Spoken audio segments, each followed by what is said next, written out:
The boomers settled at the old air base northeast of Vegas many years ago. No one knows exactly how long it's been. It may be that no one's traded with them or even spoken to them that entire time. If so, they're sitting on one hell of a stockpile of ammunition. Outside New Vegas, at what was once called Nellis Air Force Base, resides an unusual tribe known as the Boomers. They are, shall we say, aggressively reclusive. They have several howitzers they fire at anyone who dares approach the base. They occupied Nellis Air Force Base a little over 50 years ago. One of my Securitrons got some video of their arrival and then exploded. Odds are they were vault dwellers. That's everything I know about them, really. Seclusion has kept us safe, but the world around us is changing. Neon lights in the distance, patrolling robots, soldiers. My youngers think our guns can keep out the world, but I think we need to let it in just a little, or become its victim. They must be a really nasty people. I haven't heard a single good thing about them. They fire artillery on anyone who comes near their settlement at Nellis Air Force Base. Talk about rude.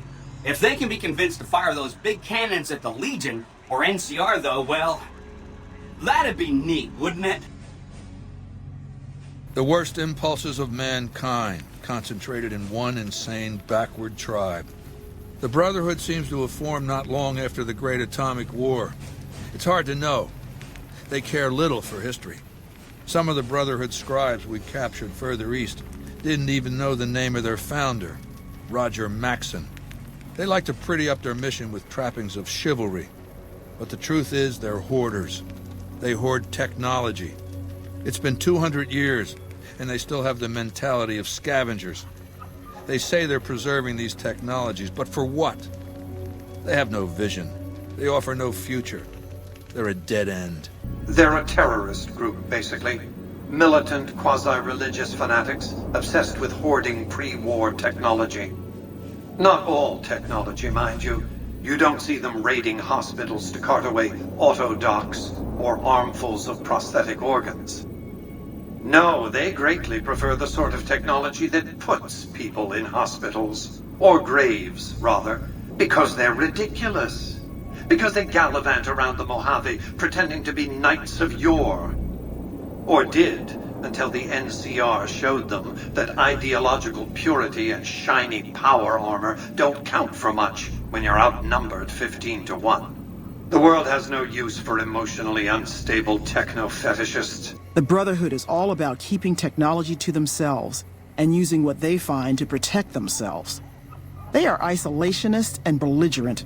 I have no doubt that they plan to use the data for weapons research. Once upon a time, it was about technology, controlling it so it couldn't destroy us again. Energy weapons and power armor are usually tops on our list, although I appreciate anything that's vintage. But that all seems so limited now. We haven't grown or adapted, and now we're stuck in a hole, not carrying out our mission. There's something that still rings true to me about our code. There's an honor to it. We're protecting people. Even if it's from themselves, it's a good cause. We just lose sight of the big picture sometimes, treat all our practices with the same sacredness. We only protect people from themselves, and only in the sense that we don't let them have the really good pre-war toys.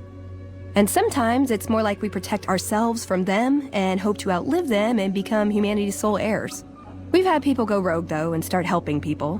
One chapter had a small civil war over it. We take our isolationism seriously. You can't help but notice that the Brotherhood barely exists to these people out here. We're like an urban myth, no real presence on the outside. We just don't adapt like we should. Used to be that all you needed to get your way was a suit of power armor and a laser rifle. Now, people are armed and organized. They're not afraid. But we still stick to our old approach because it's all we know. The real problem with the Brotherhood is that we isolate ourselves. Our training is top-notch, our technology gives us an advantage, but when it all comes down to it, we're losing because we shun the outside world.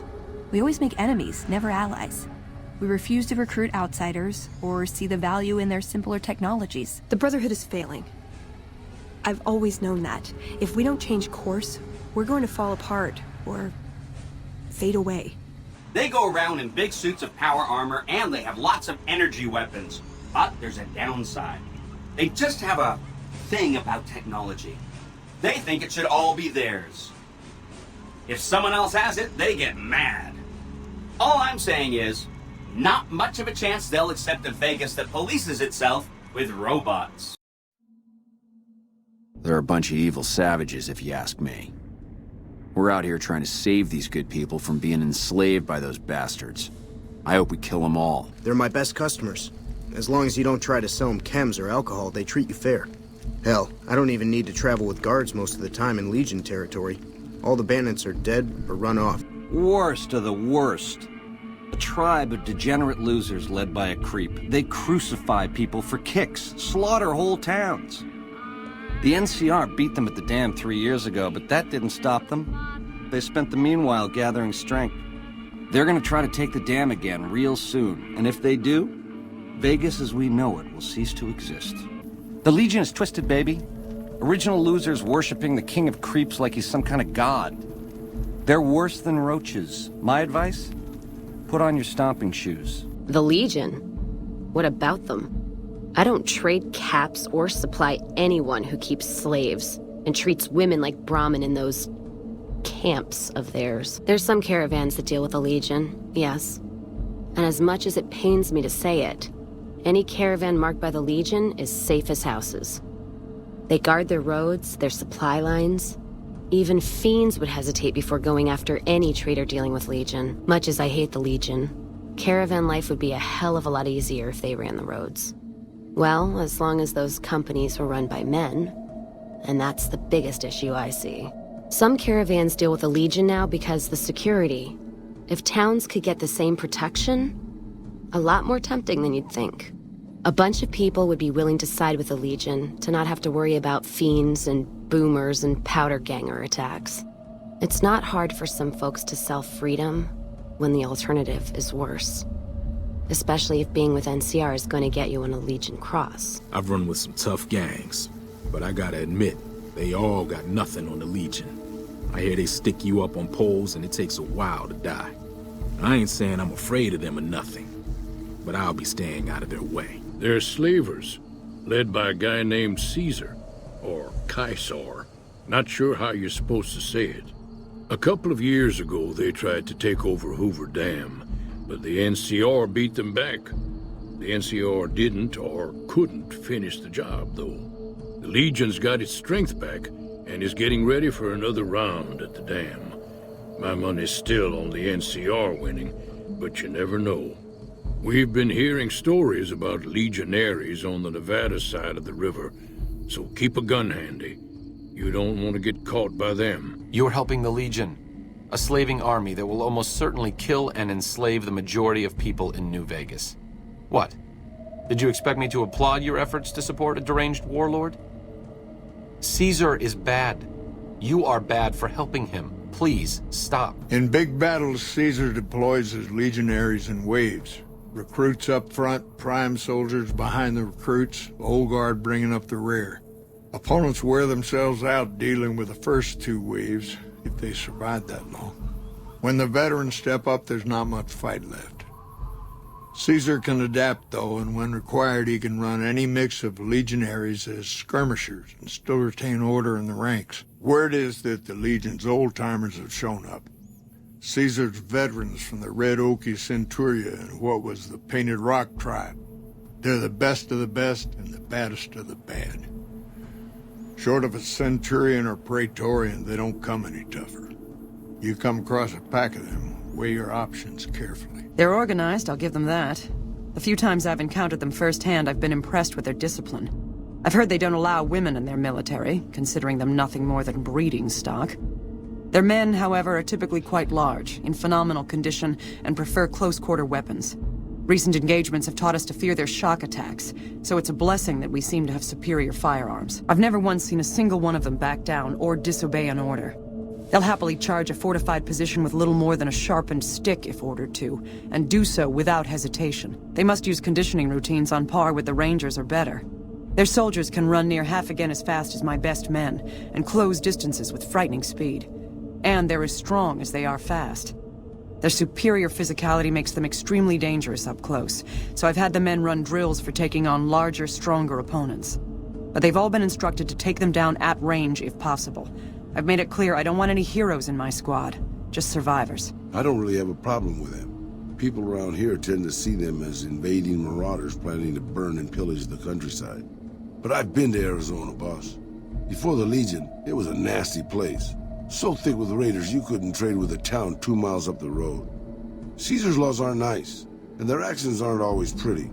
But then neither am I. But you keep me around. We're property. If you're too young or too old, the men usually leave you alone. Usually. Got a funny name. Call themselves Caesar's Legion. Never seen them in these parts, so I couldn't tell you much. I hear rumors, that's about it. Supposedly they keep slaves and they got some real nasty ways of killing folks. But maybe that's just something folks in the NCR cooked up to make themselves seem more useful here. Less uninvited. Oh boy, those clowns? Listen up, kid, and listen good. I don't care how many fancy Latin names he gives himself, a thug ain't nothing but a thug. Warlords and emperors? Don't make me laugh. At least they got enough brains to stay the hell out of New Vegas. Mr. House had cleaned their clocks. Slavers, killers, and all other kinds of trouble. They dress up like Roman soldiers, so there's no mistaking it when you see them. The rumor is that the Legion is far larger than the NCR lets on, and that it's been due to luck that the Legion hasn't overrun the territory. Charging ahead like the rest of our brothers, blood in your eyes. Heard tales of you walking the Mojave, casting off your disguise, yet you carried that ship, determined to take it to Vegas. Not Kaiser. You haven't seen enough of the Legion yet to see what they worship, what they hold on to, even after what happened to them. They bear false versions of Legate Lenius's mask, the one Kaiser fashioned for him. Thought it was an insult at first. No better now. It's shaped from divide metal, not with care and strength, but with hate. Keeps them anchored. Crude, effective, like the blades they carry. Distant mirrors of their legate. A symbol they can hold on to. Legion will need something as big as the old world itself. Another symbol, forged by history. The Legion. They carry old world ideas into an age that no longer needs them, where they cannot live. Kaiser's words. I honored them. And Kaiser was big on strength making right. I've only heard rumors, since this is the furthest east our operations go, but the rumors are pretty scary. They're said to be a huge slaver nation, with all the soldiers obeying their lord with unquestioning obedience. Sounds like a man I'd like to meet. Silliest dressed band of raping, slaving marauders you'll see east of California. I'll say that. Where's that touch of old world class? Although, I hear the soldiers mount each other as much as they mount their women, so maybe they did keep a little something from the Empire. No such privilege for the women, though. Figures. So, to answer your question, they're a bunch of hypocritical jerkwads. It's a word. The Legion is civilization reborn. Our culture is based on virtues such as martial excellence, loyalty, and justice. But you'll learn all there is to know in due time. The Gatus Lenius, monster of the East, will soon arrive to command Kaiser's troops in battle. The dam will fall, and the rest of the profligate West will soon follow. They're cannibals, slavers, and worse. I hear rumors they're poised to overrun the entire Colorado River Valley, and even the army won't be enough to stop them. Caesar was one of the followers, before my time, of course. He wanted to rebuild the new world in the image of the old. A sad story of good intentions gone bad. In that regard, he's hardly unique. If you set aside his leadership capabilities, extensive knowledge, and ruthless cunning, he's just another jerk who steps on people to get his way. Just remember this. If you want something from Caesar, sooner or later, you'll have to give him his due. From the perspective of someone west of the Colorado, the man is clearly out of his mind. Maybe he didn't intend for things to wind up this way. But that doesn't mean he needs to perpetuate this bizarre, anachronistic myth. And it doesn't mean that we should sit by and nod our heads at every absurd, faux Roman casus belli he can dream up. He's a tyrant. The bad kind. The man's a megalomaniac. He acts like this is some preordained cycle we're returning to. Of all the people who could learn from our past mistakes, he goes and throws all of our knowledge off a cliff. Instead of trying to learn from the past, he recreates it, runs back over the same old barren ground. You can hardly even hold his men responsible, given how they're practically raised to worship him as a living deity. What's the point of surviving the war? Why did the founders of the followers crawl their way out of vaults to bring knowledge back to the wasteland? So we could act like the last 2,000 years didn't happen? Play dress-up so we can fight ancient wars all over again? Being smart doesn't matter if you're insane. Everything makes sense to Caesar because he's twisted everything to his worldview. He's Caesar reincarnated. The NCR is the corrupt Roman Senate. I wouldn't be surprised if he thought the Colorado River were the new Rubicon. He abdicates responsibility to a myth of historical inevitability. But he's not Caesar. This isn't Rome, and he isn't going to get away with this. Caesar has agents looking for me, but he won't admit I'm alive. And even if you killed me, he can't acknowledge that. To do so would be to admit I had never died, that Caesar made a mistake. No, he lives by his lies and shall die by his lies. There is no escaping it. I have to admit, it's hard to believe that even after all he did to me, all he tried to do to find and erase me from this world, he went first. No doubt this will be good for the Mojave. I can only hope Arizona and the tribes don't suffer as the Legion falls apart around them. I think only Caesar can lead the Legion. I've never met anyone who can take his place. I couldn't. I never had a mind for logistics. No. The Legion dies with Caesar. What follows now are just the last steps of a man who does not yet realize that he's walking dead. Love the sinner, hate the sin. With Caesar, it's often very difficult to see through all of that sin to the person inside. The best of the best, worst of the worst. He came out of NCR, one of the followers of the apocalypse. Like a lot of the followers, he went out in the wilderness with a partner to try to help those who needed helping. Not much different from how the Rangers used to be. Except with books and medicine instead of guns. Caesar thinks he can change human nature. Most of the Legion is following Caesar, not Caesar's ideals. When he's gone, it'll crumble. Might not happen overnight. Might take a few decades, but it'll happen. Basic human nature. Greed, ambition, jealousy. We'll see to it. Names die twice to history. If the West thanks you, the East won't in time. Fall apart. Back to the tribes, maybe. Too soon to tell what will happen. Let history weigh what you've done. If it gets that far, Caesar would be history's hypocrite if he was angry about what happened. I'm not one for it either. Seems you just proved his philosophy to him. If he'd been stronger, he'd be alive, and we wouldn't be talking. What can be said? He's a man of towering intellect, the founder of the Legion, conqueror of 86 tribes. Caesar is the salvation of mankind. His Legion the rebirth of civilization in a benighted age. Don't worry. You'll know him well when you serve him. Or you'll be dead. When I was 20, the followers sent me east to Grand Canyon. It was my first expedition. Just me and a physician named Calhoun. As an anthropologist and linguist, my assignment was to learn the dialects of the Grand Canyon tribes. What a fucking waste of time. Anyway, we met up with a Mormon missionary who already knew a bunch of dialects. Joshua Graham.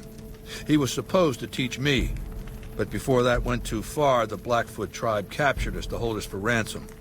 They were a backward bunch, but the real problem was they didn't know how to fight. The Blackfoot were at war with 7 other tribes, each just as pissant as they were. But outnumbered like that, they weren't going to last long. It's one thing to be taken hostage, another to be lashed to a sinking ship.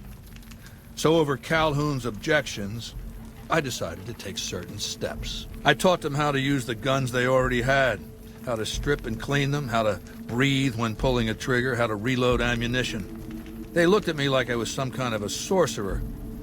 So I taught them how to make explosives and started drilling them on small unit tactics.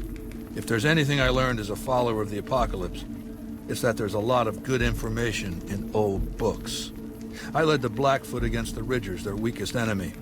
When they refused to surrender, I ordered every man, woman, and child killed. When next we surrounded the Kaibabs, and they likewise refused, I took one of their envoys to the Ridgers' village and showed him the corpse piles. This was new for the tribes, you see. They played at war, raiding each other, a little rape and pillage here, a little ransoming there. I showed them total warfare. Like I said, there's a lot you can learn from old books. Kaibabs joined me, and the Fredonians after that. All the pissant tribes with names that should be forgotten. I knew from the start I'd need to eradicate this plague of tribal identities, replacing them with a monolithic culture, a uniform identity. So that's what I did, once my confederation of tribes was large enough. I crowned myself Caesar and created a single great tribe, my legion. I was born in Ogden, what people came to call New Canaan. Things were more peaceful when I was growing up. When I was a young man, I went out into the world to do missionary work, as all New Canaanites do. I traveled along the Long 15 and followed 89 south into Arizona. Along the way, I met two men from a group called the Followers of the Apocalypse. Edward Sallow and Bill Calhoun. They came to teach the tribes. Calhoun was a good man. Edward was the one who got us into trouble down the road. Back then, he was just Edward. Smart man. Young, but we all were. We thought we could hike into the Grand Canyon and talk to Blackfoots. We did. And the Blackfoots were friendly enough at first. But eventually... I've thought back to that day so many times. I must have mistranslated. Something must have been mixed up, because the Blackfoots decided we weren't going to leave. The rest is history, assuming Edward hasn't changed it. This way lies the path to hell. Caesar needed me to translate. Translation became giving orders. Giving orders became leading in battle. Leading in battle became training, punishing, terrorizing. A series of small mistakes before a great fall. And I stayed in that darkness until after Hoover Dam. After I failed Caesar and he had me burned alive, thrown into the Grand Canyon. Out to the Grand Canyon. He met a missionary from Utah, a man by the name of Joshua Graham. Graham helped translate for the followers and the tribes. All three of them got nabbed by the Blackfoots down there, back when they were still at war with every other tribe in the Southwest. Somewhere along the way, he realized he needed to educate the Blackfoots, or they were going to get wiped out with the rest of the tribe. Showed them how to use guns, how to make explosives. Once he taught the Blackfoots a thing or two, they needed him. And he no longer needed the followers, NCR, or anyone else. He decided he could remake the tribes of the Southwest whether they wanted it or not. He became Caesar, and Joshua Graham became his legate, his right hand. And that's where Graham stayed until Hoover Dam. Joshua Graham, Caesar's old legate, he wasn't so flexible. When the Legion attacked Hoover Dam, General Oliver ordered his troopers back to the middle ground just after first contact. Graham pushed all of the legionaries onto the dam, filling the east side with recruits up front and veterans in the back, by the book. But once they were in, they were stuck there. Oliver's troopers were entrenched and wouldn't give a foot. That's when we ordered the Rangers and the 1st Recon sharpshooters to start picking off veteran Legion officers from a high ridge west of the dam. That only lasted about a minute before Graham ordered the back ranks to push through to the front and rush the ridge, caused total chaos among the younger legionaries. Oliver's troopers fell back to the side walkways and stayed out of the veterans' way. By the time the veterans got to the ridge, we were already in Boulder City. They followed us down there, but we were out before they realized what was happening. We had packed the old city with C4 and dynamite. Crude, but it did the job. Those who didn't die in the blast were in no position to mount a defense. The ones left on the dam didn't know what to do. The troopers routed them. Graham pulled the remaining legionaries back, but the battle was over. He went south, back to the Grand Canyon, back to Caesar. And that was the last we saw or heard from Joshua Graham. It took years for Caesar to conquer Lanius' tribe, and Caesar showed mercy to the survivors, allowing them to join the Legion. Had the positions been reversed, Caesar would be dead. Lanius is called the Monster of the East because he never, ever shows mercy. I have crossed paths with Legate Lanius, his second in command, however. It was unpleasant. He's the best the Legion has to offer, or so the Legionaries say. Brute of a man, wears a fancy metal mask in a battle. He killed one of my pack Brahmin simply because it was in his way. I knew better than to complain about it, though. Lanius is the greatest of my battlefield commanders. Some might call him a great man, but I'm not sure he qualifies. Once, he was the greatest warrior of the Hydebarks, a tribe of the Arizona. Maniacal in battle. Sometimes he'd ambush Legion patrols by himself. When after several months we found and surrounded the Hydebarks camp, their chieftain raised a banner of surrender. The warrior, who was not yet Lanius, went insane with rage. He struck down his chieftain and attacked his own tribe. He killed 15 before they brought him down. He didn't die, obviously. I had him tended to. He was maimed, most of his face torn off. It was days before he regained consciousness. When he did, I went to his bedside and showed him the helmet I'd had forged to cover his face. I said he could have it if he'd fight for me. He accepted, on condition that he be allowed to kill the surviving males of his tribe. I said, make it the adult males, and you have a deal. Lanius is savage. Savagely loyal, too, but only to me. He has no love for my Legion. But this has its uses. He has no attachment to his men, no compunction about battlefield losses. All he cares about is destroying the enemy. When another legatus or a centurion fails to achieve results, I send Lanius to make things right. His first step is to beat the failed commander to death in front of his assembled troops. Then he orders the ritual of decimatio. It means decimation. But in ancient Rome, the word had a very specific meaning. A punishment for cowardice. The legionaries are lined up in ranks. Every 10th man steps forward and is beaten to death by his brothers. It instills a certain robust obedience. With Lanius to drive the Legion forward, the dam will be taken. It will be our bridgehead across the Colorado. I don't know Lanius, but from what I've heard, he has no interest in leading anyone, unless it's in battle. The word means butcher in Latin. I was granted the name after proving myself in several battles. I live to serve Caesar's will, and the will of the Legion. If my victory serves them both, then I am pleased. He's the best warrior in the Legion. A full legionary by the time he was 12, he's never lost a battle. Had the Legate been in command during the Battle of Hoover Dam, the Legion would have won. I have no doubt about that. A great warrior.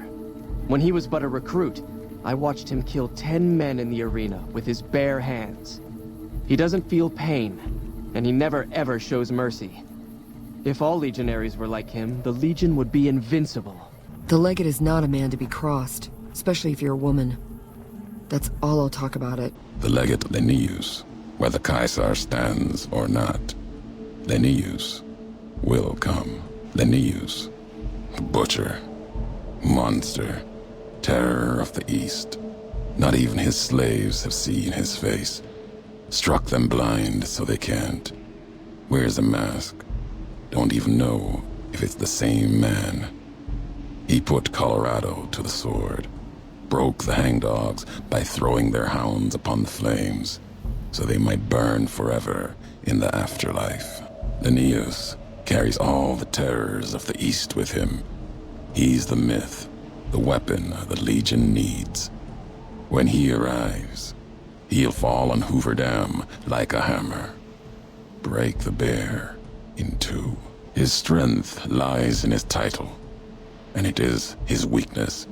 He will not fight a losing battle and destroy what he represents. Put the idea of loss in him. Convince him the bear will not be the 20th tribe beneath his heel. It will make him pause like nothing on Earth. You do not need to convince him alone. Draw upon history. The past of other legates are not filled with victories. Remind Linnaeus of this. To call Linnaeus ferocious would be an understatement. In battle, he seizes the enemy in his jaws and will not let go. He thinks nothing of suffering losses, so long as the enemy suffers more.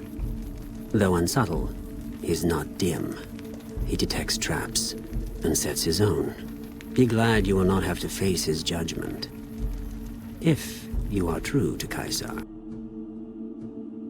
When the Legion showed up, we fought. Most tribes did. Hangdogs hung out longer than most. Broke us by throwing our dogs on the fire. So we gave up. Our elders couldn't bear the idea of our spirit animals burning in the afterlife. Caesar was impressed enough to conscript us. Use our skills with dogs to join the Legion as hound masters. The Blackfoots don't exist anymore. Just like any other tribe that gets swallowed by the Legion. Caesar takes the tribal out of the tribe. Scrapes and burns off tattoos, breaks up families, forces mixed breeding so all the old loyalties die away.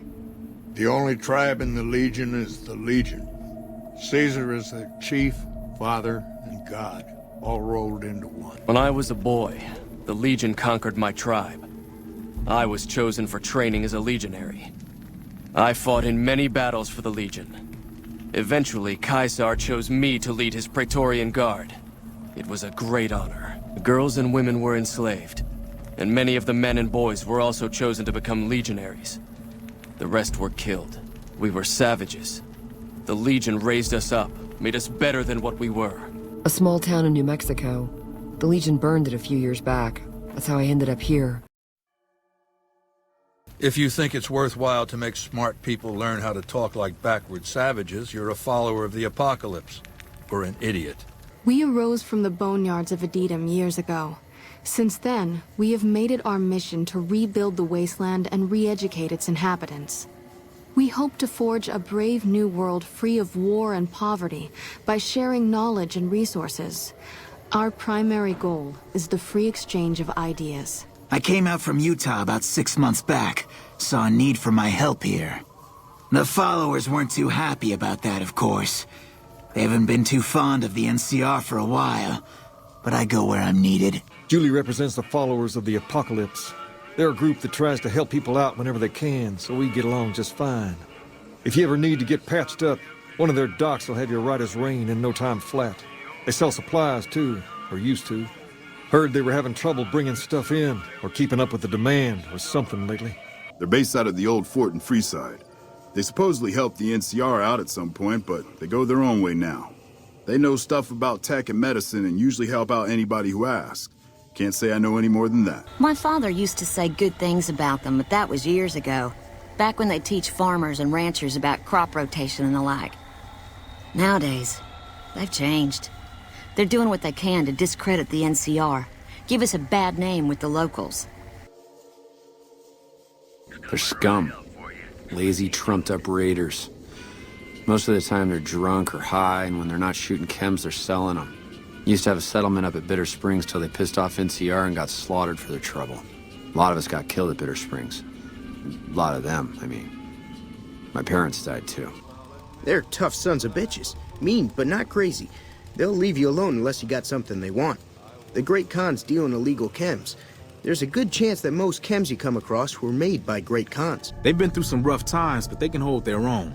I wouldn't mind taking the boys and signing up with them. They're family, you dig? They've always looked out for us, made sure we had something to eat and a place to crash. Papa may look like a big angry bear, but he's a softy at heart. Regis is cool, scary, but cool.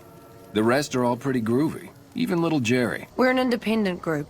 We take care of our own and don't take crap from anybody. Especially the NCR. Bitter Springs happened. Women and children died when the NCR attacked the Great Khans there.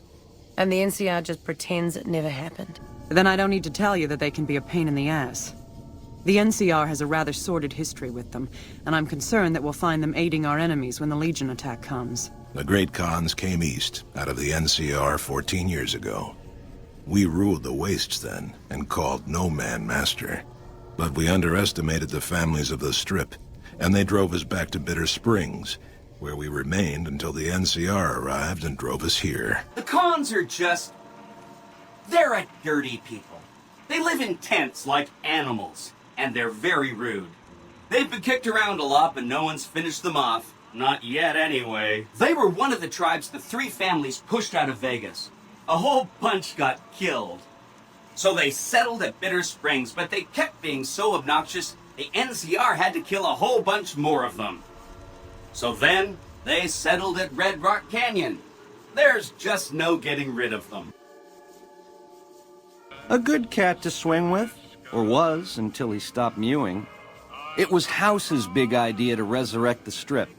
He recruited the three families as muscle, showed us how to set up casinos, negotiated with the NCR. None of this in person, mind you. Did all of his talking through those Securitrons of his. But lately, the silence is deafening. The robots collect House's share of the take every week, and life goes on. Ain't exactly what I'd call leadership. Mr. House hides Vegas under his skirt when the bombs fall 1,000 years ago, so it belongs to him? Forever? You buy that? Baby, every boss has a line to explain why he's special. Why everyone's gotta do what he says. You're just figuring that out? Vegas gotta swing, baby. Gotta have pizzazz. Respect where due, but that old man is square to the core. I know he's a coward, hiding behind an army of robots ensconced in that tower of his like a wizard in one of those Grognak comic books. Some say he's a man, others a machine. I don't care. He's in the way. I've heard what most people know. He's said to run New Vegas. He runs the robots. But, well, no one's really seen him. Well, except you, that is. I'm afraid I don't know much myself. Mr. House has got his own casino, Lucky 38, but nobody goes in or out except his robots. The other casinos follow Mr. House's rules, so I guess that makes him the leader of New Vegas. As far as I know, nobody's ever laid eyes on the guy. I think that robot who pulled you out of the dirt belongs to Mr. House. If Mr. House is looking after you, it's got to be a good thing, right? I have to say I don't understand where you're going with Mr. House. The man's been manipulating the locals for as long as anyone can remember. If you help him kick the NCR and Legion out, he's going to keep right on doing it.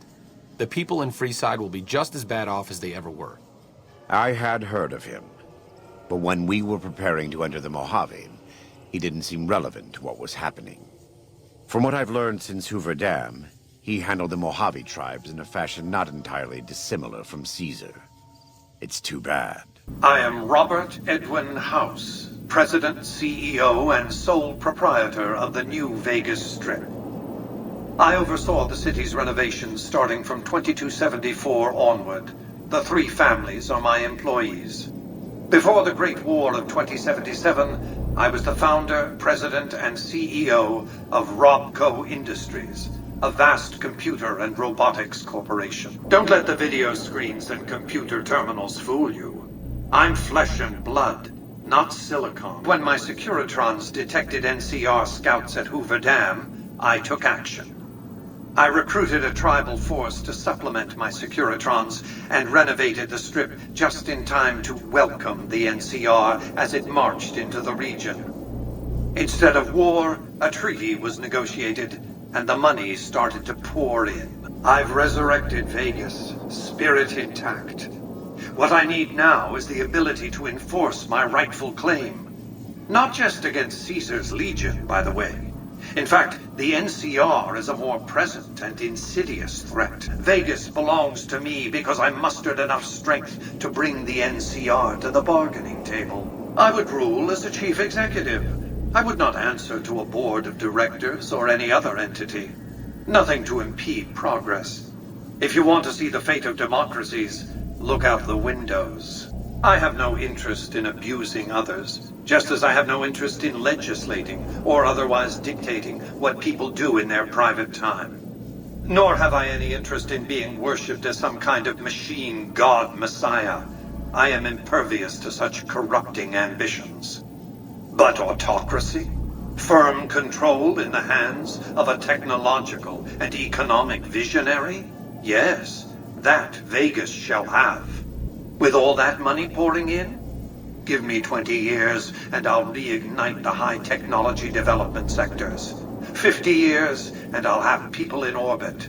100 years, and my colony ships will be heading for the stars to search for planets unpolluted by the wrath and folly of a bygone generation. How dare you bring Rob Kotek in here?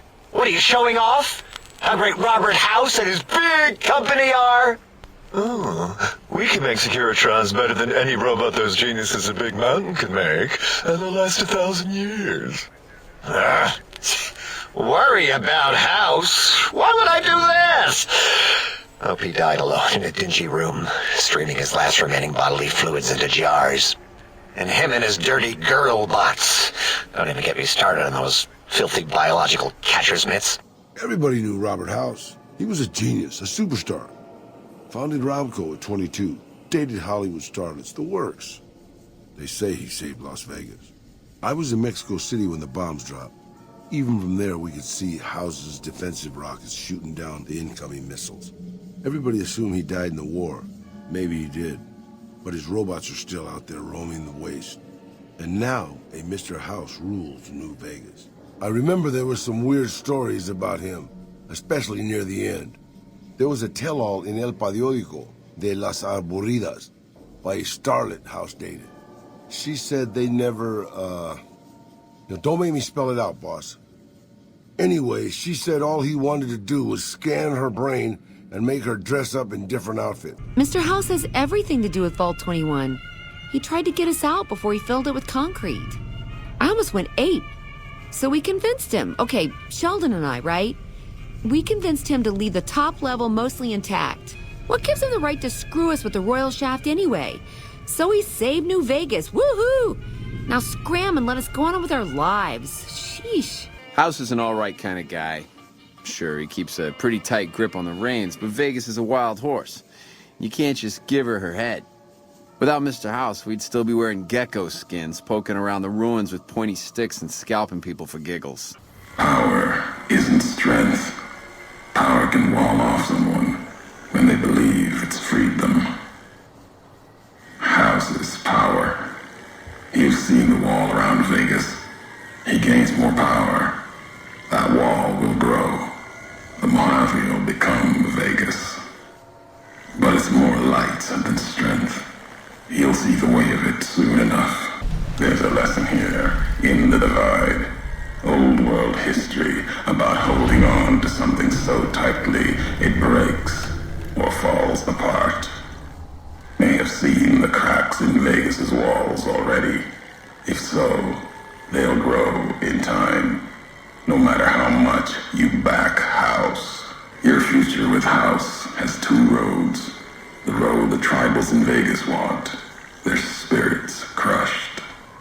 Or your face on a robot servant, smiling forever in a dead casino.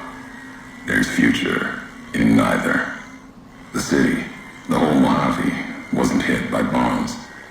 In my call, Vegas would be one of the first pieces of the old world to burn. Someone protected it. Wasn't chance, wasn't luck. Something larger. Yet they let the rest of the world suffer. And they'll do it again. House spoke, acted through machines. Sometimes can judge a man by his messengers. Sometimes the messengers judge him. Wonder what happens to Vegas now. The tribes, families. We'll see. The old world died long ago. Anyone who believes they can make it return, and everything will be as it was. It is a dangerous belief. Needs to be silenced before their belief spreads. Let House sleep in his chamber. Let him dream of the old world he remembers, and keep those memories where they belong. In his head. We attempted to deal with him when we first moved into the area, but had no luck. He must have his own weapons supplies to keep as many laser-armed robots operational as he does. Makes me wonder where they are. He's a story to frighten the younger legionaries. He's dead. No man, no matter how tough, could survive a fall into the Grand Canyon. What Joshua wants is more than an attack. He wants a slaughter. And he needs more than you and the dead horses to do it. He's been the chief of our tribe since he came back to the valley. He went off to the civilized world years ago to fight a war. That didn't go well. I am the acting war chief for the Dead Horses. They look up to me for such matters, but I only have the authority they give me. I survived because the fire inside burned brighter than the fire around me. I fell down into that dark chasm. The flame burned on and on. The next morning, I woke up and crawled out of the northern edge of the Grand Canyon, that cursed place. It took me 3 months to reach New Canaan. It was as though the prodigal son had returned. They welcomed me like I had never left, never done anything to shame them. The fire that had kept me alive was love. Their love. God's love. I will never be able to repay the debt I owe to them, but I must try. Losing the dam was the worst defeat the Legion ever suffered. Graham had been with Caesar since the beginning, but he had to set an example. The Praetorians covered Graham in pitch, lit him on fire, and down into the Grand Canyon he went. You have to understand, Graham was the toughest son of a gun anyone around these parts had ever seen. Before Hoover, we had 5 kill reports on Graham from Rangers and 1st Recon sharpshooters who tried to take him out. Some folks think he's still alive. Call him the Burned Man. The Burned Man was Caesar's advisor and general when the Legion was originally formed. The Burned Man led us to a disastrous defeat at the dam.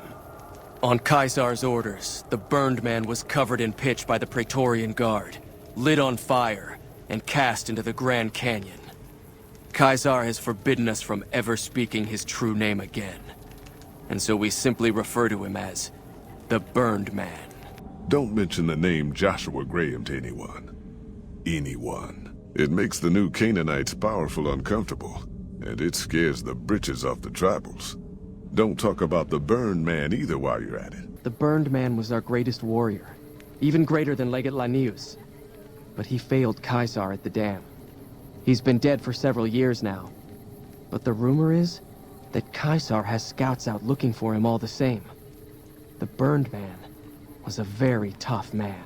A vengeful spirit. Some of the more superstitious women claim. He was a great leader of the Legion before he failed Caesar. The story says he was set on fire and thrown into the Grand Canyon, but his angry spirit rose from the ashes of his corpse, looking for revenge. Nonsense probably, but there's no doubt that many in the Legion believe he's still alive somehow. Graham was broken on the wall of the dam. Caesar had him burned and cast into the earth, into the largest canyon you've ever seen. Watched the flames trail all the way to the bottom. Somehow, Joshua walked away from that, went beyond Caesar's gaze. His footsteps trailing fire, walking from one hell, maybe to another. When one is ruined like Graham was, sometimes home is the only place left. If so, he went to New Canaan, Caesar's anger written on him like a book. Caesar's orders to the Frumentari were to watch for him, find Graham, kill him. Didn't try. Could've. No good would have come of it. Graham earned his life and his nature. It'll kill him more surely than any blade of the Legion. Ah, yes. We are forbidden from speaking his true name. He was a shaman of some kind before he met Caesar, a holy man from out of the Utah. The Burned Man proved dangerous, unpredictable, and impossible to kill. He helped Caesar form the Legion, but almost led it to destruction. The big man around here is the king. Not much happens in Freeside that he doesn't know about. He has the most influence locally, and some of his crew haven't helped the situation by harassing NCR citizens and charging double for water. We're different than other gangs, and not just because we dress better. We're not just a group of thugs looking for our next fight. The Kings are about an idea, you see, where every man is free to follow his own path, do his own thing, where every man is a king in his own right. We've tried to pass our philosophy on to the people of Freeside, but not everyone is ready to be a king. The kids love us, but the old-timers tend to shy away and keep to themselves. And they probably couldn't pull off the look anyway. As for the others, some people just plain don't respect others, and that's a no-no. If there's one thing I won't tolerate, it's lack of respect. But we wanted more, a place of our own, a place where no one could tell us what to do, and we didn't want to go elsewhere to find it. So we took control of this place and made it our own. That's really all Freeside is, the best of a bad situation.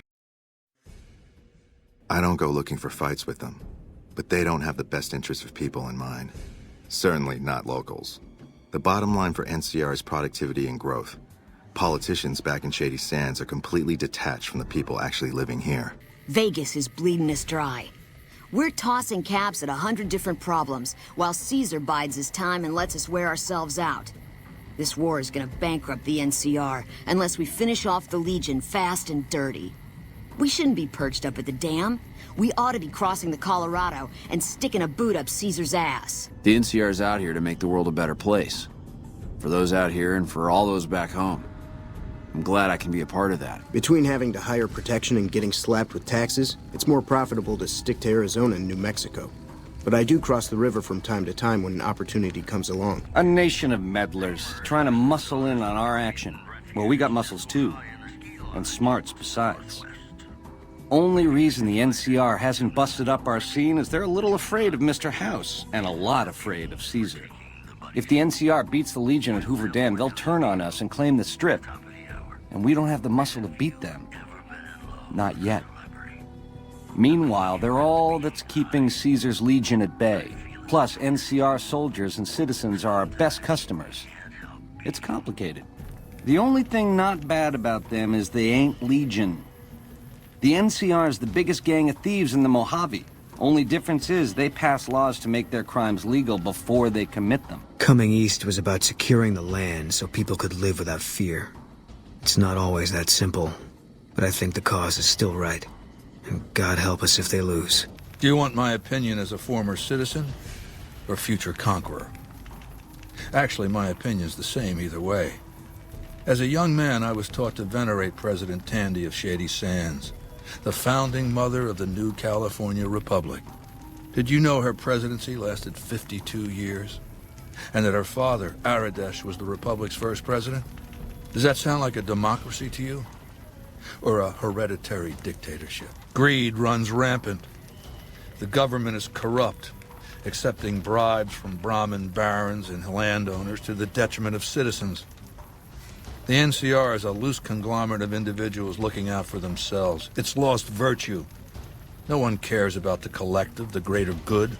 It's not built to last. I'm just hastening the inevitable.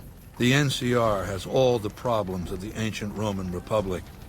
Extreme bureaucracy, corruption, extensive senatorial infighting. Just as with the ancient Republic, it is natural that a military force should conquer and transform the NCR into a military dictatorship. The profligates' morale is in the shitter. They've occupied the Mojave for years, getting picked off one by one. They were told it'd be easy. They keep being told that victory is right around the corner, that Vegas will roll over, become the sixth state of their little union. It's President Kimball who's been telling them that. When he dies, the enormity of his lies will come crashing down, the punchline to a bad joke. NCR's my country, and I support it. Anyone who says otherwise, I'll feed them my knee. I know which side of the firing line I'm on in the Mojave, just so you know. I'm not some blind, flag-saluting, do-as-they-will NCR lover. They're family. But let me tell you what family means. You ever had a brother? Some dumbass younger brother, say, who knocked up the pastor's daughter, can't hold a job, and his home away is a jail cell? That's NCR. Their compass is spinning all the time. They try to put their stake in everything they see. Nobody's dick's that long. Not even Long Dick Johnson, and he had a fucking long dick. Thus the name. So NCR tries to hold on to everything. They can't, because it's too big for them to get their arms around. They can't guard the roads. They can't put a line of troops around the Mojave. It's just greed that makes the heads back west even try. Aside from the people in the towns, it's the soldiers that suffer for it most. Ever seen NCR troops asked to go after gangs at 3-to-1 odds? That bear flag doesn't make them bulletproof. And when those gangs were caused by NCR in the first place, like the Powder Gangers, Caesar on a crutch. Don't get me started there. NCR tries. It's just that trying doesn't mean a whole lot when you're paying your respects to the dead. And Legion, from what I've heard, they don't do the stop tolls on the roads or in the outposts like some NCR quartermasters do. You're lucky if you turn a profit sometimes. If some new officer gets assigned a route, the fees just get worse. If NCR took the same stand and committed patrols to the roads, then I'd think that'd solve a lot of their problems right there. But they don't. Caravans get butchered in the Mojave all the time, like mine. And so fucking close to Vegas you could see it from the wall. Look, don't get me wrong. I wouldn't want the Brotherhood, or the Followers, or the Vegas families running the Mojave. All of them are a different kind of fuck-up. NCR just has some shaping up to do. Maybe Caesar kicking them in the nuts is a nice wake-up call, is all I'm saying. I just wish Caesar would kick the heads of NCR, not the feet. I've fucked a soldier in my time. They don't need to get fucked by their orders. We make cement for the NCR using the limestone we dig out with dynamite and drag lines. Dirty work, but the pay's good. Wish we got paid in caps, though. Not a lot of merchants like taking NCR paper money. The NCR has been trying to switch over to using paper money, just like in the pre-war days. Trouble is that the exchange rates ain't exactly fair. For example, $100 in NCR money is valued at roughly half that in caps around here.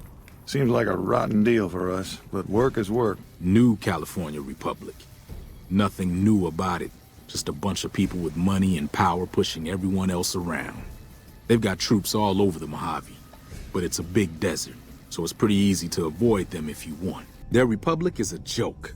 They're a bunch of tyrants led by an even greater tyrant, that idiot Kimball. They think they have the right to annex every inch of dirt in the West and force their system on every man, woman, and child. NCR, did you just crawl out from under a rock? Those folks only care about their business, their people, and their pockets. NCR's order? Don't make me laugh, stranger. We work this land, we own these streets, and we yank up the bad weeds ourselves. Got it? As you may have noticed, our position here in New Vegas is tenuous. We've made great strides, sure, but the NCR is not welcomed here, merely tolerated.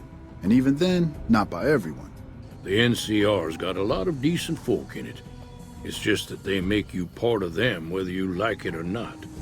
Towns like Good Springs and Prim don't stay independent for long, not if you've got something the NCR wants. Still, the NCR keeps the Legion away. NCR swarming like ants over old world relics. Hoover Dam, Helios. I won't let those children seize anything else. Why should we support the NCR? Their continual operational incompetence gets their soldiers killed, and they hold a monopoly on water in the Mojave. Helping the NCR is better than helping Mr. House, but I don't think it's the best solution for the people in New Vegas. If the NCR can take full control of Freeside and the Strip, it's going to get worse before it gets better. Besides, even if New Vegas eventually gets representation in the NCR's Senate, it's not like the NCR runs efficiently. Better than Caesar, but that's not a high standard. Too much love of money and ownership. Not enough love of God and giving. Any society that derives its power and authority from the will of man alone lives apart from God and will crumble in the end. Mojave outposts sent word through the stations. The Rangers coming up from Baja moved through Dayglow a week ago. Some of the patrol rangers have reported that Oliver's power armor heavy troopers are starting to reinforce the front lines. I wish they got here a bit earlier, but that's the Senate for you. It's never going to end, this fight with Caesar. People back home don't know what these young men and women are in for. The Legion is the worst enemy we've ever faced. But we can't stop Caesar here. Not without getting a lot of good people killed. More than anyone cares to count up. People back home don't listen. They don't care. Senators, Brahmin barons, folks who are just trying to make it from day to day. It's been so many years that people forget about it. Conscription brings in fresh troops to die here every month. like it's routine. And even if we hold this dam, what then? Are we gonna send the NCR's men and women to die here for another 5 years? 10?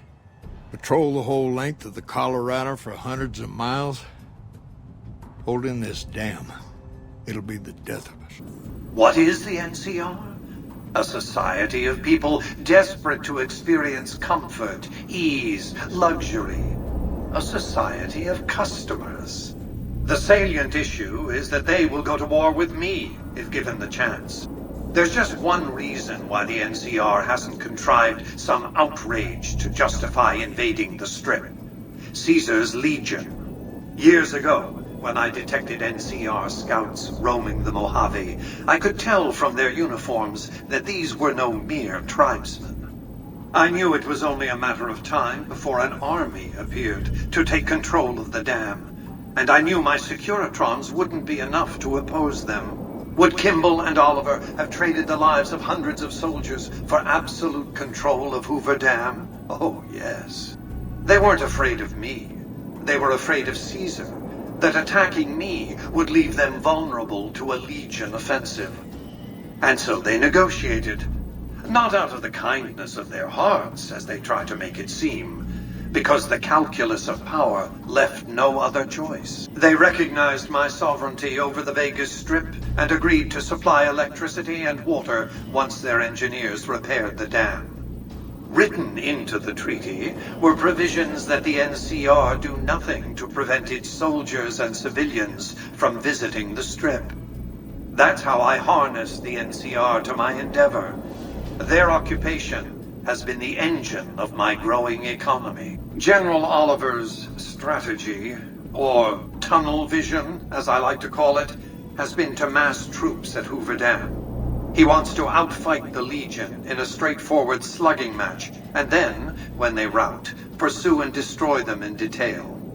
A crushing, decisive victory of this sort would overshadow the tactical ingenuity of Chief Hanlon's defense 4 years ago, you see. Everything was going according to President Kimball's plan at first. We met minor resistance from local troublemakers.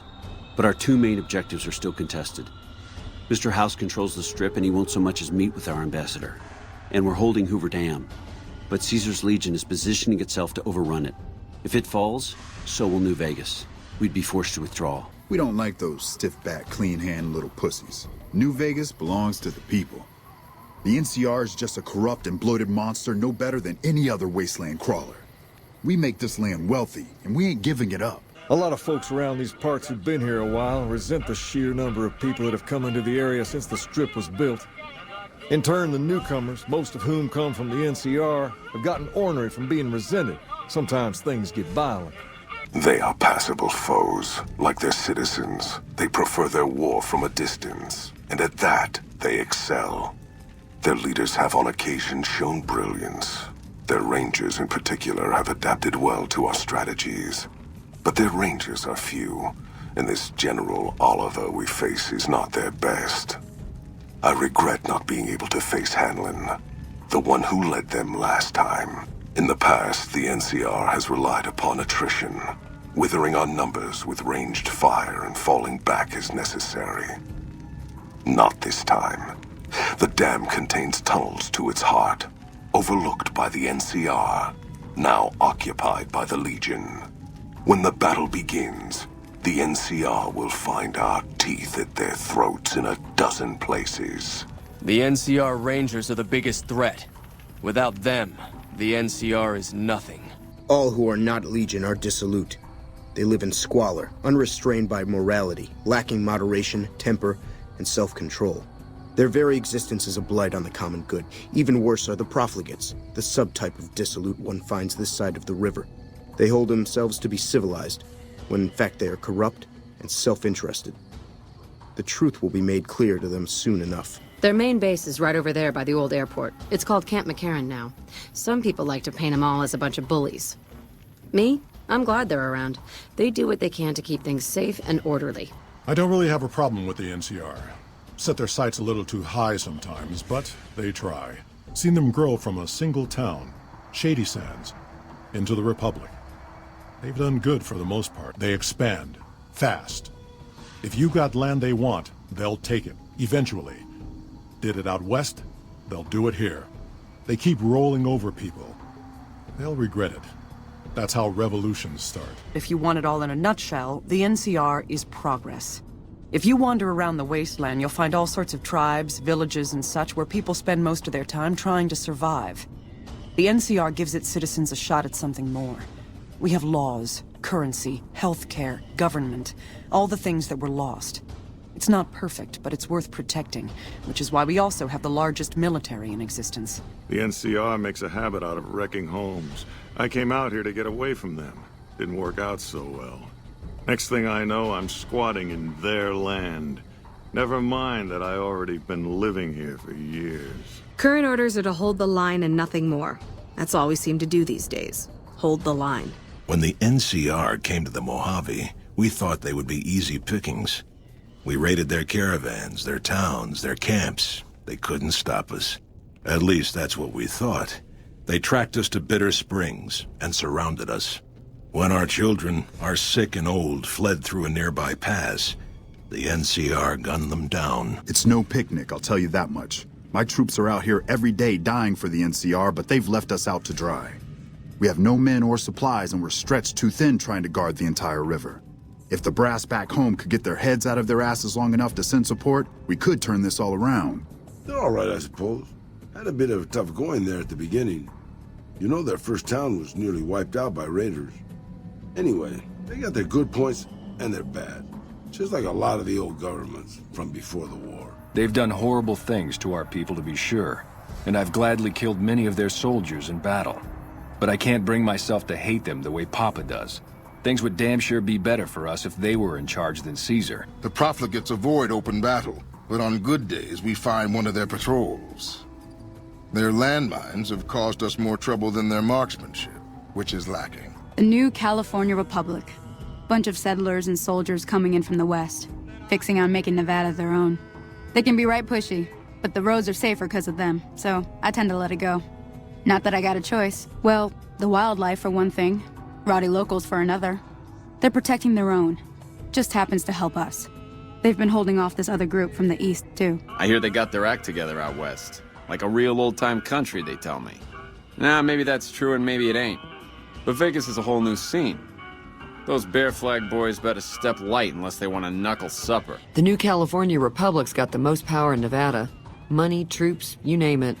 They do what they can to keep things safe in the region. But if you ask me, they're trying to do too much. They're spread too thin. Faint, but there. Just like NCR. Voice without fire, without strength. Sick. Heard tales of you walking the Mojave, giving the two-headed bear strength, giving hollow men like Kimball, like Crocker, half the life Hanlon had. You know their flag, a bear with two heads, symbols an old world one. Had one head then, better off for it. Their flag speaks to their spirit. They're split like any two-headed animal, trying to go in different directions, ending up nowhere. In a Mojave, that'll only get you sand between your fingers, or over your grave. For the two-headed bear, NCR, they don't have symbols in the same way Legion does. They revere their mines and explosives, guns. That is their religion. Death from afar. Take pride in it. There's a lesson here in the Divide. Old world history about paving and intentions could teach the Republic a thing or two, if they listened. They have an idea of trying to do what's right, never quite getting there. Trying doesn't hold much weight with me. Legion doesn't try to kill people. They do it. The bear kills people trying to protect them. Irony's sharp, and Legion, their flag may be old, but it's not at war with itself. The West. All that's been built since America died. Same symbols as before the war. Now a flag carried by a tribe of children. You walked the West, didn't stay. You know the reason. The bear grows without structure, follows a symbol without knowing its history. The Van Graffs and the NCR have been enemies for decades. They've tried to block our expansion for years, but we've managed to grow regardless. The problem is, they have too. The NCR is huge now. We're talking on a scale that's difficult to imagine. Time was, we could fight them and hold our own. Not so anymore. My family has enough men and guns to field a small army, but the NCR can field a really, really big army. Fighting them is out of the question now. I'm worried they'll be the death of the Brotherhood. They take what they want. We defend our interests to the death. But there's a handful of us, and tens or hundreds of thousands of them. So, it's not going to end well. Last time we clashed, we lost a lot of people. Retreated to our bunker.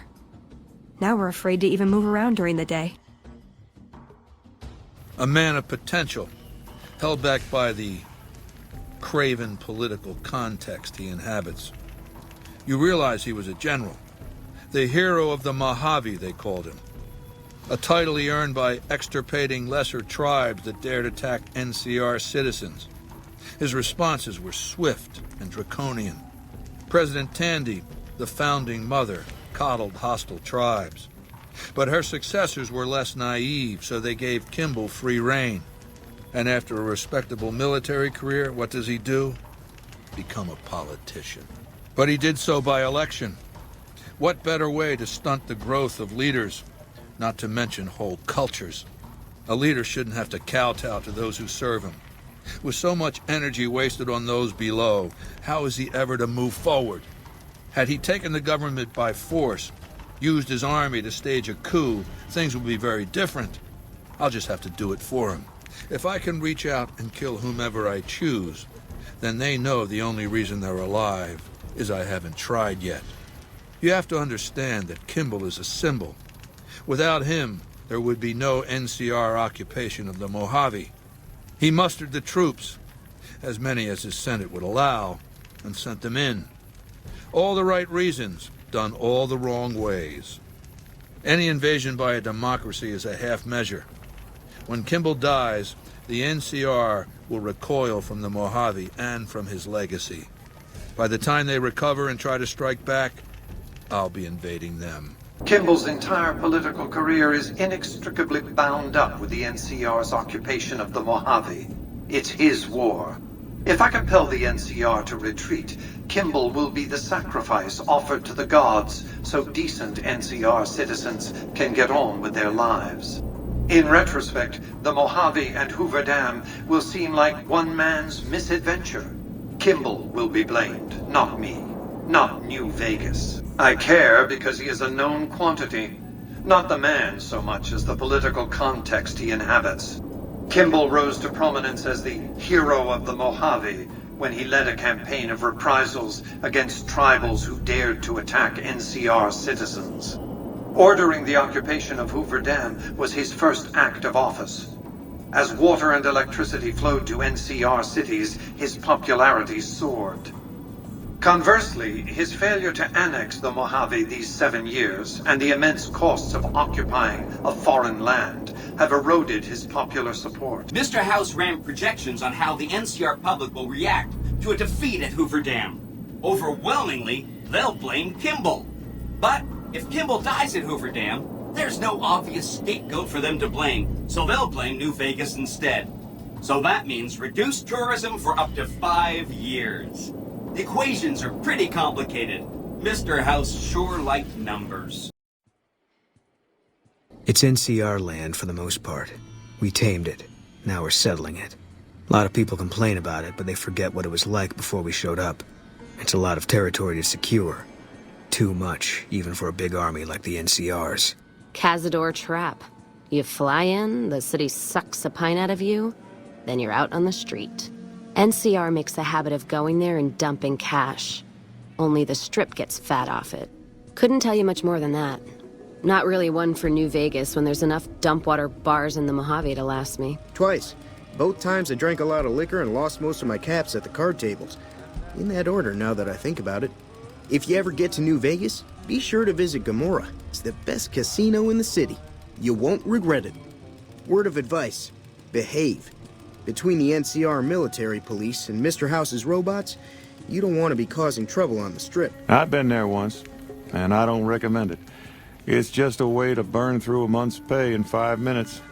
I've seen a lot of folks come through here thinking they'll have the easy life once they get there. It never happens. Gambling, debauchery, drunkenness, it's all here. I'm getting a little old for it, however. New Vegas is in trouble, so I came out here. If someone doesn't step up and try to help the people here, it's going to end very badly. The only way to ensure relative safety and independence for the people of New Vegas is to prevent others from taking control of the region. That means no NCR, no Mr. House, and no Legion. Poor lost souls, most of them. They thought to come to New Vegas and find their fortunes on its shining strip. But the journey is often long, and the price to enter the city is steep. Those who could not pay ended up here, hoping to earn the caps they need. Some find honest labor, but more fritter away what little they've saved on crooked gambling and cheap liquor. As magnificent as today's Strip may seem, it's but a shadow of the neon paradise that was Las Vegas. I grew up not far from here, and though I traveled the old world extensively, I never found another place like it. New Vegas is more than a city. It's the remedy to mankind's derailment. The city's economy is a blast furnace in which can be forged the steel of a new rail line running straight to a new horizon. We set up here with our sights set on annexing New Vegas. It's a lot of resources that could do a lot of good for us. But that hasn't happened. If anything, they annexed us. They rake in the profits from our soldiers, and we're stuck protecting them from the Legion. Not exactly the plan. Heard it's a paradise in the wasteland. Never been there myself. Doubt they'd let a mutant in. Amazes me people would come from all over the waste to throw away everything they've got in that town. It's hard to believe that not too long ago, most of the families on the Strip were little more than warring tribes. The Emeritus even had a big war with the Khans once upon a time. Vegas is old world, filled with old world ghosts. And ghosts need the living to do their work. That's why the families are there. Why the bear stumbles there to lose itself. It's a dance. I don't know its purpose. Vegas runs. I've seen what it's done to those who oppose it. And I've seen its messengers. But everything in Vegas speaks of someone who can't let it go. House sticks a shovel to history's graves, props up the dead, then puts words in their mouths. The tribes don't even know how they were broken. Without NCR to support it, Vegas will fall to the Legion. That grave of lights back to dust and ghosts, as was meant. Vegas is born of the corrupt, the blind, lost that gather to it. Without them, it would fall a dark. It's your typical city layout. Rich people in a gated community surrounded by extreme poverty. House gave the area around the Strip to the locals, but he has no interest in it, so he ignores it entirely. It just needs new management. I'd love to see the Brotherhood do it, but since the Codex doesn't say clean up Freeside, no one listens to me. Bunch of sticklers. Culture is an odd thing. Sometimes a tribe grows tired of its identity, grabs for an opportunity to reimagine itself. The tribe becomes its own antithesis. Everything flips to the opposite polarity. Dialectics tells us that this can't last. There has to be a synthesis, the final sorting out. Vegas families pay on time, from what I've heard. Even the Emeritus. The White Gloves pay on time, but they're creepy. Deal with anyone else, though. You're taking a big risk. Originally, we were all just tribes making a living in this area. That all changed when Mr. House came around. He made an offer to the 3 biggest tribes that were willing to listen to him. Today, everyone calls those tribes the 3 families, and they live in luxury and run their own casinos in the Strip. The rest of us were left to fight over the crumbs, living in the shadow of those more fortunate. Things got pretty nasty for a while. They allied with Mr. House, the self-proclaimed master of New Vegas. He supported them with the resources of New Vegas. Weapons, technology, caps. They were better equipped, and we could not stand against them. Families of Vegas were once tribes. Got drunk on the Vegas lights. The spirit had bled out of them. Old world history, under a different flag. Whatever traditions or rituals they had, most squeezed out of them by now, turned into something else. And if not, then I'm afraid what's going to happen when they come creeping back. We were east of Vegas when the first Securitron we ever saw rolled up on us. We junked it in a minute flat. The next day, 20 roll up, so we listened. Said we'd been selected. Vegas needed us to defend it. In exchange, we'd get cushy digs, full stomachs, medical treatment. Everything a nomad never gets, in other words. Most of the tribe thought we should say no. I thought it was the best idea ever. On the way back, we called ourselves the Boot Riders. Silly name, but that's how we rode the Mojave, dig? On our feet. We were nomadic badasses not to be trifled with. A gang of ruffians, though, with a certain panache. When House gave us the tops to renovate, his robots dropped off boxes full of suits and ties and wingtip shoes. Told us we were the chairman now. That caused an uproar, but I said the name sticks. Chow to the old ways, baby. Time to swing in style. If the shoes fit, you wear them. We're the definition of cool, baby. We know how to swing. Folks come to us to learn how to enjoy themselves. Of the three families, we're the only ones with the heart and savoir-faire to run the strip on our own. We're only the coolest cats on the whole strip. We've been here the longest, we got the swinkiest digs, and we got caps rolling in like the tide. Everybody loves the chairman because we show them a simple good time, no strings attached. A tribe of finks. Every single one of them is a degenerate. Mark my words, they're playing an angle. How do I know? They always are. Though at the time they called themselves the Slitherkin, a vicious clan, not that that's changed exactly. They were nomads, capable fighters, but their specialty was betrayal. They'd invite travelers into their yurts, drug them, murder, or enslave them. They took pride in their craft. I don't think Omertas saw other people as people at all. Everyone else was just prey. They reminded me of a certain criminal element Vegas used to attract. I told them some stories, gave them some clothes, and they ran with it. Ah, they're a shifty pack of rats. If I were you, I'd keep one hand on my wallet and the other on my gun whenever they're around. Just that Benny didn't like them. He talked on and on about how they couldn't be trusted. And this is coming from Benny. He hated their casino, said it was tacky, and he thought they were up to something. Because he said they always are. Personally, they give me the heebie-jeebies. There's such a thing as being too polite. If I may this, my pleasure that. Don't get me wrong, that resort of theirs is strictly ring-a-ding. But my guts say, don't go in the basement. There were tales once of a cannibal tribe near Vegas. One that hid itself in a cavern far below ground, hunting men as prey above. The scouts I occasionally sent west many years ago reported these tales, but never had contact. Well, except the ones who went missing, perhaps. There are rumors that the White Gloves might be this lost tribe. Maybe you can help them find themselves. We at the White Glove Society are all responsible for maintaining the beauty and class of the Ultralux. And as its founder, I suppose it falls to me to decide how we go about it. I've heard some pretty shady rumors about the Ultralux. I'm not sure what the deal is, but although they try to put on airs, that place is just plain creepy. Maybe it's the masks. Creepy bunch of cats, you ask me. Ah, sure, they act all polite and civilized, but there's something off about them, you dig? Don't get me wrong, that resort of theirs is ring-a-ding. But my guts say, don't go in the basement. From what I understand, they're perfectly delightful. They're cultured, clean, and super polite. Benny didn't like them, though. He said they were creepy.